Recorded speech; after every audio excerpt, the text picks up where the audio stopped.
Chapter 1. Living Under Constant Self-Criticism. Most people don't realize how much time they spend criticizing themselves. It doesn't always sound loud or aggressive. Often, it feels quiet, familiar, almost reasonable. It sounds like reminders, corrections, inner commentary that follows you through the day. You should have done better. You're behind. Others manage this more easily. Why are you like this? Because this voice has been there for so long, it rarely feels like cruelty. It feels like guidance, like discipline, like the part of you that is trying to keep things together. And that is exactly why constant self-criticism is so difficult to notice and even harder to question. For many people, self-criticism becomes the background noise of life. It is present when you wake up and think about what you failed to do yesterday. It is there when you try to start something new and immediately feel the weight of expectations. It appears when you rest, when you hesitate, when you slow down. It tells you that rest must be earned, that hesitation is weakness, that slowing down is proof you are not serious enough.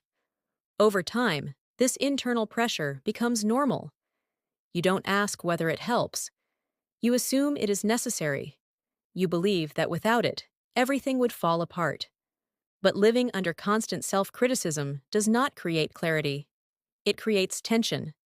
And tension changes how your mind and body work. When self-criticism is constant, your nervous system never fully relaxes. There is always something to fix, something to improve, something to be disappointed about. Even neutral moments become loaded. Simple decisions feel heavier than they should. Starting a task feels like stepping into judgment rather than movement.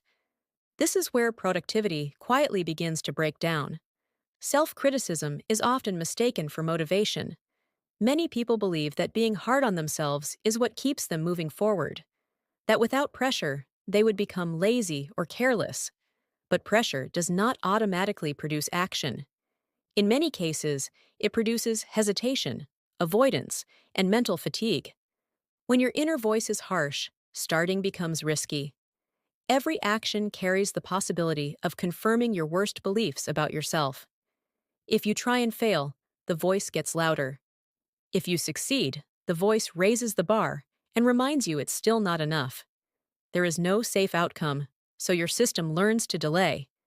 This delay is not laziness, it is protection. Your mind begins to associate action with self-attack. The moment you move, the commentary starts. Why didn't you start earlier? This isn't good enough. You should be doing more. You're already behind. Over time, your brain connects productivity with emotional pain, and naturally, it resists. From the outside, it may look like procrastination. From the inside, it feels like heaviness, a strange resistance that appears even when you care deeply, even when the task matters, even when you genuinely want to move forward. Living under constant self-criticism also distorts how you measure yourself. You stop noticing what you do accomplish. Your attention narrows toward gaps, flaws, delays, and mistakes. Progress becomes invisible because it does not match the internal standard you're constantly failing to reach. This creates a quiet but powerful exhaustion. Not the exhaustion of doing too much, but the exhaustion of never feeling allowed to stop judging yourself. Even moments of rest are interrupted by thoughts of what you should be doing instead. Even enjoyment is followed by guilt. Over time, this erodes trust in yourself. You no longer experience yourself as someone who can move naturally through effort and rest. You experience yourself as a project that is always behind schedule, someone who must be monitored, corrected, pushed. And when you don't trust yourself, every action requires force. Force can work for short bursts. It can create sudden productivity spikes, late-night efforts, moments of overcompensation. But force is not sustainable. Eventually, the system collapses into avoidance, numbness, or burnout. And when that happens, self-criticism usually becomes even harsher, as if doubling down will fix what it caused. This is the loop many people live inside without realizing it. They believe they are unproductive because they are too soft, too distracted, too undisciplined. But often, the opposite is true. They are unproductive because they are living under constant internal pressure. Their system has learned that doing means being attacked from the inside. It's important to understand that self-criticism usually did not appear randomly. For many people, it developed as a survival strategy.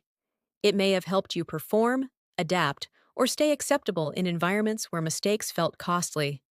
It may have been rewarded. It may have been modeled. It may have felt safer than disappointment from the outside. But strategies that once helped you cope can become constraints later in life. The problem is not that you have an inner critic. Almost everyone does. The problem is living under it, allowing it to define the emotional conditions under which you are allowed to act. This audiobook is not about eliminating self-criticism entirely. That is neither realistic nor necessary. It is about understanding how constant self-criticism affects your behavior, your productivity, and your ability to move forward, and about learning how to step out from under its weight without losing responsibility or care. Before anything can change, the pattern must be seen clearly. Not judged, not fought, simply understood. Because once you recognize that constant self-criticism is not pushing you forward, but quietly holding you back, a different relationship with action becomes possible. And that is where real movement begins. Chapter 2. Why self-criticism feels necessary.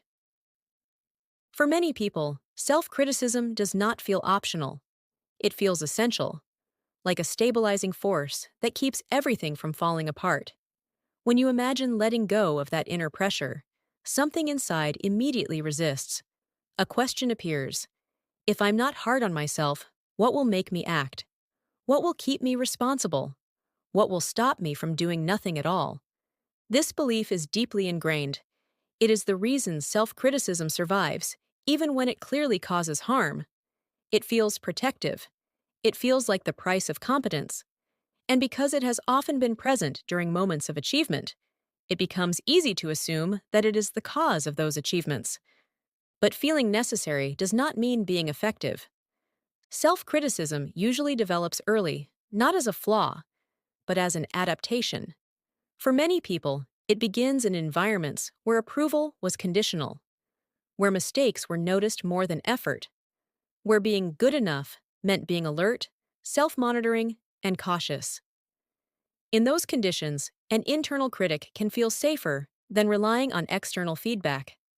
If you criticize yourself first, you stay ahead of disappointment. If you push yourself internally, you reduce the risk of being pushed from the outside. Over time, this internal pressure becomes associated with responsibility. You learn to equate harshness with maturity. Kindness toward yourself begins to feel like indulgence, and pressure becomes proof that you care. This is why attempts to soften self-criticism often fail. They feel irresponsible, like letting your guard down, like removing the very mechanism that has kept you functioning. Another reason self-criticism feels necessary is because it creates the illusion of control. When you criticize yourself, it feels like you are doing something about the problem. You are naming what is wrong. You are not ignoring it. You are actively engaging. In contrast, stepping back from self-attack can feel passive, even dangerous, as if you are pretending everything is fine when it isn't. But criticism is not the same as correction. Self-criticism rarely leads to clear action. Instead, it floods the system with emotional noise. The mind becomes preoccupied with evaluating the self rather than engaging with the task. Attention shifts from, "What is the next step?" to "What does this say about me?" Productivity slows, not because you don't know what to do, but because your mental energy is spent on self-surveillance. There is also a subtle reward built into self-criticism. It creates a sense of moral high ground. If you are constantly dissatisfied with yourself, you feel less vulnerable to being accused of complacency. You are already judging yourself, so no one else can accuse you of not caring enough. In this way, self-criticism becomes a shield against shame, even as it quietly produces more of it. This is why people often double down on self-criticism when things aren't working. When productivity drops, the instinct is to increase pressure, be stricter, demand more, raise standards. The assumption is that the problem is insufficient force. But the nervous system does not respond to pressure in a linear way. Beyond a certain point, pressure does not increase output. It increases resistance. The system shifts into protection mode. Focus narrows. Creativity shuts down. Tasks feel heavier. Time feels distorted. The mind looks for escape, distraction, or delay. At this stage, self-criticism stops functioning as motivation and starts functioning as a threat. This creates a painful contradiction. You criticize yourself because you want to act, but the criticism itself makes action feel unsafe. So you hesitate. And when you hesitate, the criticism intensifies. The loop tightens. What makes this especially difficult to see is that moments of success often occur despite self-criticism, not because of it. You push through, finish something, and the inner voice immediately claims credit. See? That worked. You needed the pressure. The exhaustion that follows is ignored. The cost is minimized. The pattern is reinforced. Over time, this creates a distorted understanding of cause and effect. You associate productivity with self-attack and struggle, rather than with clarity, safety, and momentum. Ease becomes suspicious. Calm feels like stagnation, and rest feels undeserved. Living this way trains you to believe that growth must hurt internally, even when there is no external threat. That discomfort is proof of effort. That tension is the price of progress. But tension is not the same as engagement. Engagement is focused, directional, and responsive. Tension is diffuse, anxious, and draining. One moves you forward. The other keeps you busy managing yourself. Self-criticism feels necessary because it once helped you cope, because it created order where there was uncertainty, because it gave structure where there was pressure. But a strategy that helped you survive one phase of life can quietly sabotage the next. Understanding this does not mean immediately letting go of self-criticism. It means questioning the assumption that it is the only thing standing between you and collapse. What if your ability to act does not depend on how harshly you judge yourself? What if responsibility does not require constant internal pressure? What if productivity grows more naturally under conditions of clarity rather than threat? These questions can feel unsettling at first. They challenge an identity built around being hard on yourself. They ask you to imagine movement without punishment. And that is where resistance often appears. Not because the idea is wrong, but because it is unfamiliar. In the next chapter, we'll look at what actually happens in the mind and body when self-criticism becomes chronic, and why this pattern so reliably undermines productivity instead of supporting it. Chapter 3. How chronic self-criticism undermines productivity. When self-criticism becomes chronic, it stops being a reaction to specific situations and turns into a constant internal state. It is no longer tied to what you are doing in the moment. It becomes the lens through which everything is evaluated. This shift has significant consequences for how your mind works, how your body responds, and how productive you are able to be. Productivity depends on clarity, energy, and a sense of safety around action. Chronic self-criticism quietly erodes all three. At a cognitive level, constant self-criticism fragments attention. Instead of focusing fully on the task in front of you, part of your mind remains occupied with self-evaluation. You are not just working. You are also monitoring yourself. Am I doing this right? Is this good enough?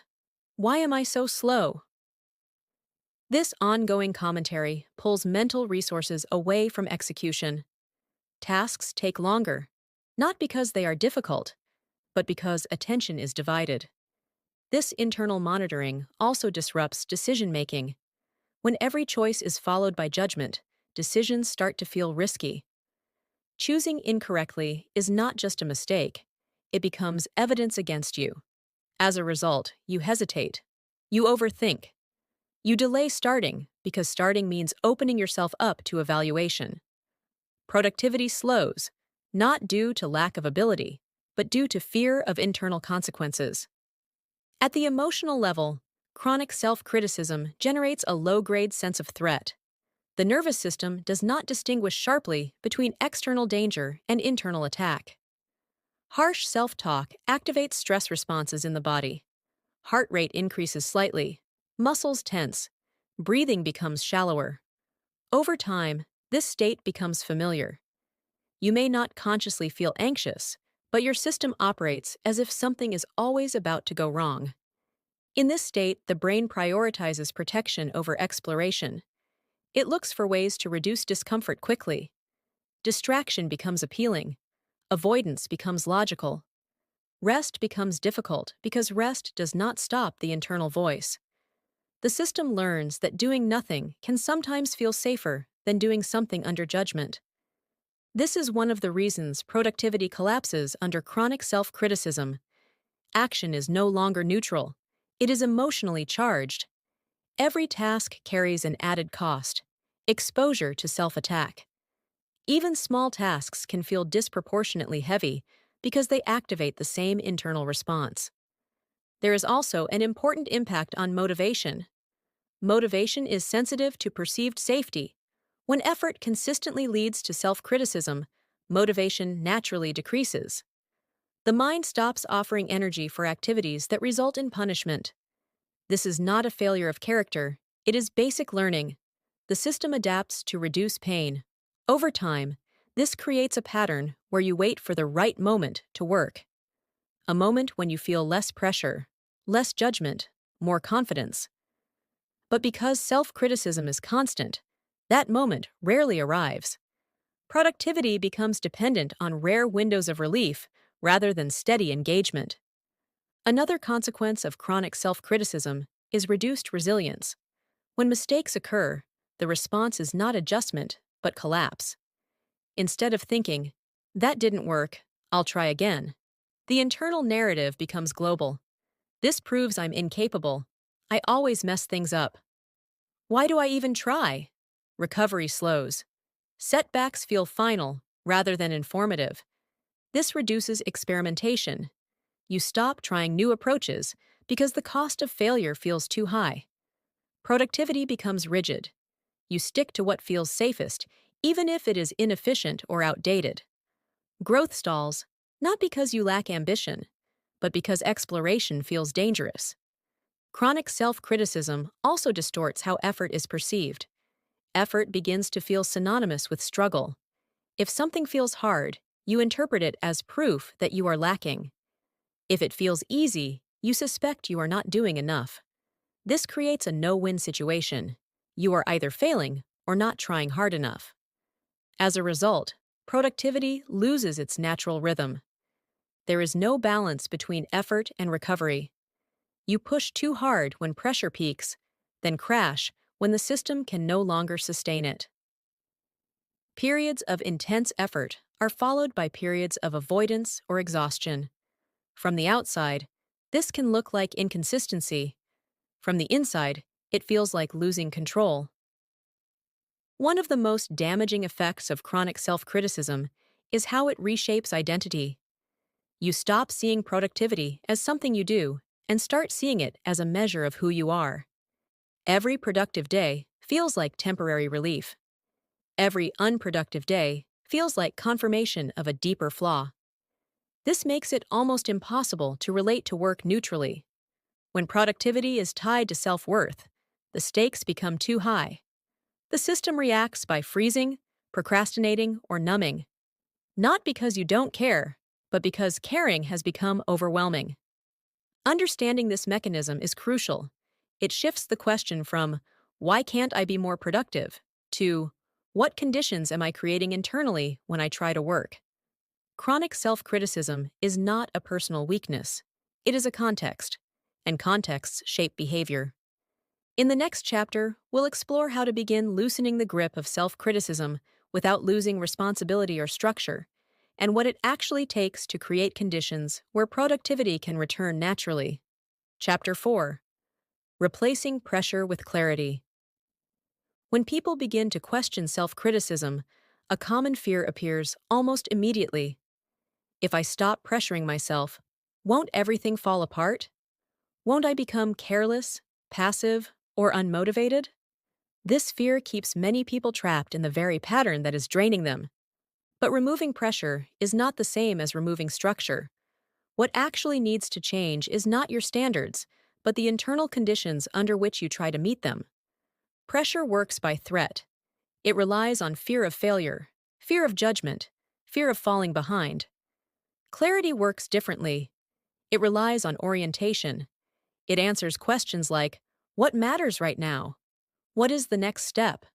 What is actually required, not emotionally demanded? Self-criticism keeps attention locked on the self.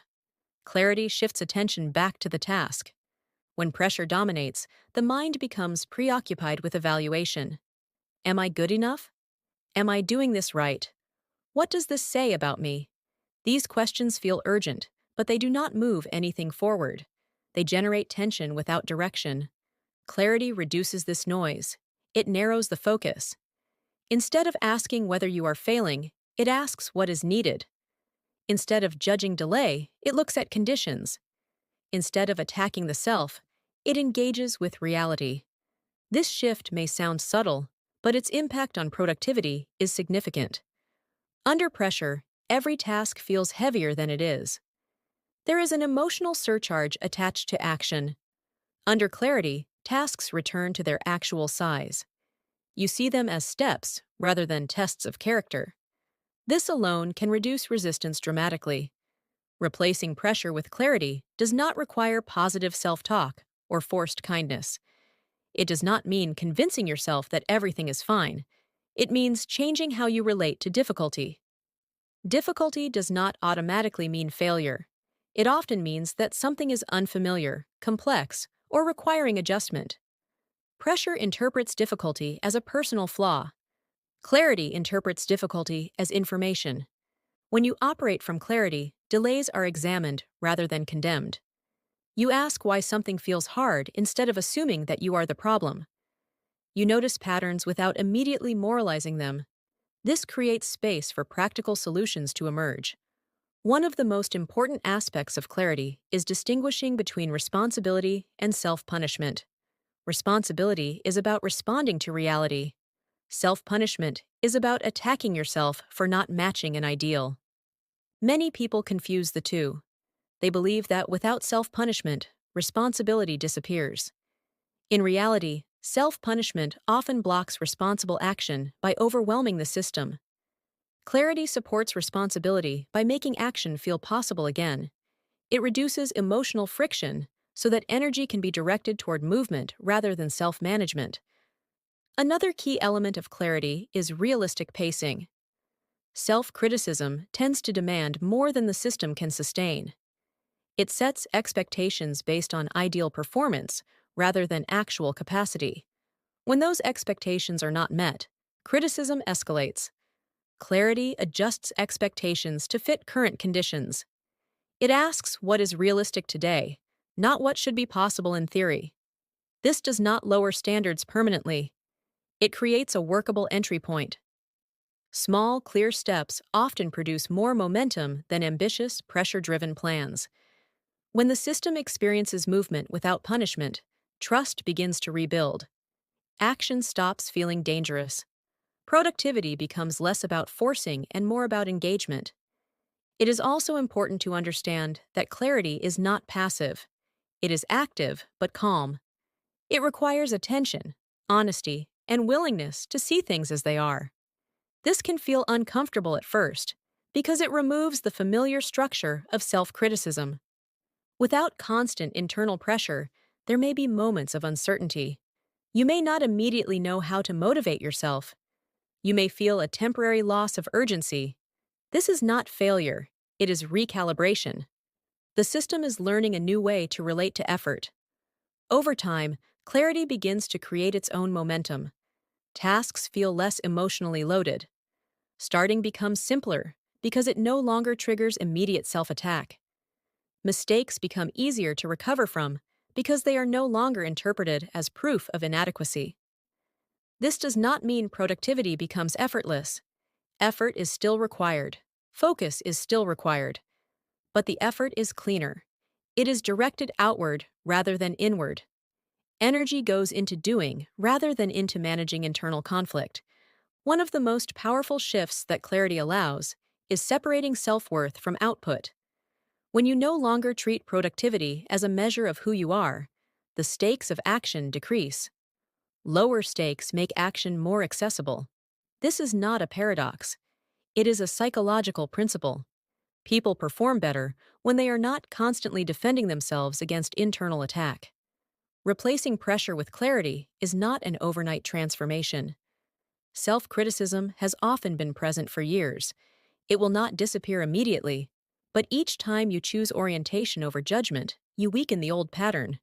You begin to experience yourself not as a problem to be fixed, but as a system responding to conditions. And when conditions improve, behavior follows.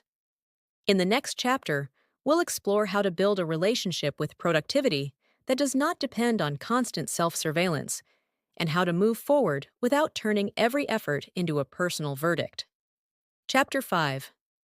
Working without turning everything into a verdict. For many people, productivity is never just about getting things done. It becomes a continuous evaluation of character. Every task completed or avoided is treated as evidence. Evidence that you are capable or incapable, disciplined or weak, focused or flawed. Over time, this turns everyday work into a trial where the self is constantly on display. When productivity becomes a verdict, movement slows. This happens quietly. You may not consciously tell yourself that your worth depends on output, but the association forms through repetition. Good days feel like relief. Bad days feel like proof. You begin to track yourself not just for progress, but for reassurance. Am I okay today? Am I doing enough to justify myself? This internal courtroom drains energy. Instead of engaging fully with the task, part of your attention remains focused on what the task says about you. Success feels fragile because it must be repeated to remain valid. Failure feels heavy because it seems to confirm a deeper truth.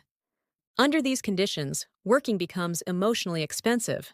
One of the most effective ways to reduce self-criticism is not to argue with the inner voice, but to change what work represents.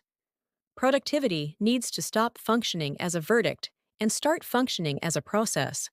A process has variability. Some days move faster, some days move slower. A process allows for learning, adjustment, and recovery. A verdict allows only judgment. When you treat productivity as a process, effort becomes information rather than proof. If something doesn't work, it points to a mismatch, not a personal flaw. If something works, it becomes data you can build on, not a standard you must constantly defend. This shift requires separating identity from performance, not emotionally distancing yourself, but loosening the link between what you do and who you are. You are not your output. You are the one producing it, under specific conditions, with finite energy. This distinction may sound simple, but it changes everything. When output is no longer a verdict, the cost of starting drops. You are no longer stepping into a test. You are stepping into an experiment. Experiments invite curiosity rather than fear. They make it easier to begin because the outcome does not threaten your sense of self. Another important change involves how you interpret resistance. Under self-criticism, resistance is treated as failure. You tell yourself that if you were disciplined enough, resistance wouldn't exist. This leads to pushing harder or giving up entirely. When productivity is a process, resistance becomes a signal. It tells you something about timing, clarity, capacity, or emotional load. Instead of fighting it, you can respond to it. Adjust the task, reduce the scope, clarify the goal, change the environment. This responsiveness builds trust. You begin to experience yourself as someone who can work with internal signals rather than against them. Trust reduces the need for surveillance, and when surveillance decreases, mental space opens up. It is also important to reconsider how you define consistency. Self-criticism often demands rigid consistency. The same output every day, the same intensity, the same pace. Anything less feels like failure. But real consistency is not sameness. It is continuity. It is returning to the process again and again, even after pauses, disruptions, or slower periods. This kind of consistency is flexible. It survives real life. When you allow consistency to be flexible, you reduce the fear of breaking the streak. You are less likely to avoid work simply because you cannot meet an ideal standard. Partial effort becomes acceptable. Imperfect progress becomes meaningful. Another subtle shift involves how you talk to yourself during work. You do not need to replace self-criticism with praise. That often feels forced. What matters more is neutral language, describing what is happening without judgment. Instead of, I'm so bad at focusing, you notice, my attention is scattered right now. Instead of, I always mess this up, you observe, this part is challenging. Neutral observation keeps the nervous system calm. Calm supports engagement. Over time, working without verdicts changes how productivity feels in the body. There is less tension, less bracing, less need to prove. Effort becomes more direct. Focus lasts longer because it is not constantly interrupted by self-evaluation. This does not mean you will never feel dissatisfied with your work. It means dissatisfaction no longer turns inward as attack. It stays where it belongs, at the level of the task. And tasks can be improved without harming the person doing them. Learning to work this way takes practice. Old habits of judgment will resurface, especially under stress. That does not mean you are failing. It means the pattern is losing its automatic authority. Each time you return to the process without turning it into a verdict, you weaken the grip of self-criticism. You prove, not through words, but through experience, that productivity does not require punishment. In the final chapter, we'll explore what it means to become someone who can move forward without self-attack, and how this shift reshapes not just productivity, but your relationship with yourself over time. Chapter 6. Becoming someone who can move without self-attack. At some point, the goal stops being better productivity. It becomes something quieter and more fundamental. The goal becomes being able to move through your life without constantly turning against yourself. This shift does not happen through confrontation. You do not defeat self-criticism by arguing with it or trying to silence it. You outgrow it by no longer organizing your actions around it. Becoming someone who can move without self-attack is not about becoming softer or less responsible. It is about becoming more accurate, more responsive to reality, more attuned to how change actually happens. Self-criticism narrows identity. It defines you by what you fail to do, by how far you fall short, by how much effort you think you should be capable of. Over time, this creates a distorted sense of self. You experience yourself primarily as a problem to manage, rather than a person in motion. Letting go of self-attack widens identity again. You begin to experience yourself as someone who adapts, learns, pauses, and continues. Someone whose movement is not linear, but still real. One of the most important changes in this process is how you relate to mistakes. When self-criticism dominates, mistakes feel dangerous. They threaten your sense of adequacy. They trigger harsh internal responses that make recovery slow and painful. Without self-attack, mistakes lose their emotional charge.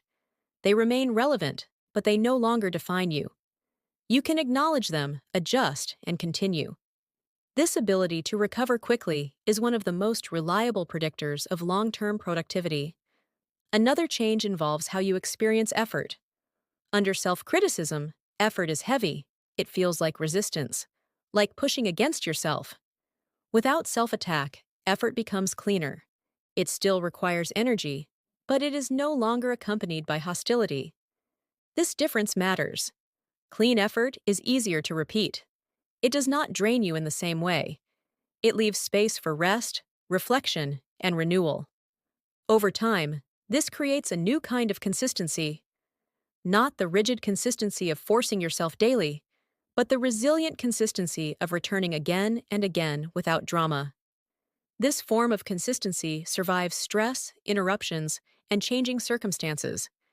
You may notice that motivation begins to change as well. It becomes less emotional and more situational. You act because something matters, because conditions allow, because the next step is clear. You stop waiting for a specific feeling to appear. Action becomes part of how you relate to reality, not a test of your character. This does not mean self criticism disappears completely. It may still appear under pressure or uncertainty, but it no longer governs your behavior. You can notice it without obeying it. You can hear the familiar voice without letting it set the terms. This is an important distinction. Freedom is not the absence of inner commentary, it is the absence of submission to it. As this relationship shifts, your internal environment becomes safer. And safety is not the opposite of ambition. It is the foundation of sustainable change. Systems move forward when they are not under constant threat. When you no longer need to attack yourself to act, you free up enormous mental energy. Energy that was previously spent on monitoring, judging, and correcting yourself becomes available for focus, creativity, and problem solving. This is where productivity quietly stabilizes. Not through intensity, but through trust. Not through pressure, but through clarity. You begin to trust that you can move without punishment, that you can respond to difficulty without collapsing, that you can pause without disappearing. This trust changes how you show up not only in work, but in relationships, decisions, and daily life. Living without constant self-criticism does not make you passive. It makes you more precise. You waste less energy fighting yourself. You spend more energy engaging with what is actually in front of you. And perhaps most importantly, you stop treating your life as something that must be justified through output. You allow movement to be part of being human rather than a constant performance. This is not a dramatic transformation. It is a quiet one. But quiet changes last. When you stop attacking yourself, you don't lose discipline. You gain access to a deeper, steadier form of movement, one that does not depend on fear, one that does not collapse under pressure, one that can carry you forward without leaving damage behind. That is what it means to live and work without constant self-criticism. And that is where real productivity begins.